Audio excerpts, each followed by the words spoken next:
Vous êtes au coin du boulevard du Curé-Labelle et du chemin du Plan-Bouchard, deux vénérables axes qui constituent un peu le cœur historique de Blainville.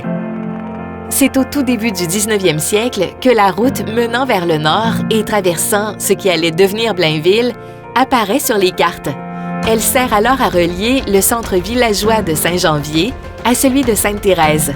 Au fil de la colonisation, la voie de circulation prend de plus en plus d'importance.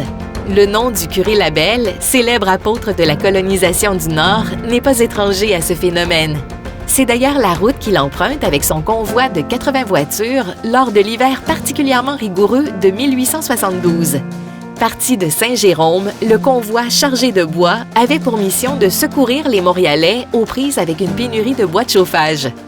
Cet élan de générosité, sous-tendant une habile opération de publicité, contribuera à démontrer à la Ville de Montréal l'importance d'un lien routier facilitant les déplacements entre la métropole et le Nord.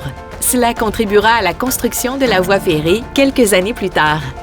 Au lendemain de la Deuxième Guerre mondiale, l'accessibilité de l'automobile favorise le développement du tourisme de la classe ouvrière.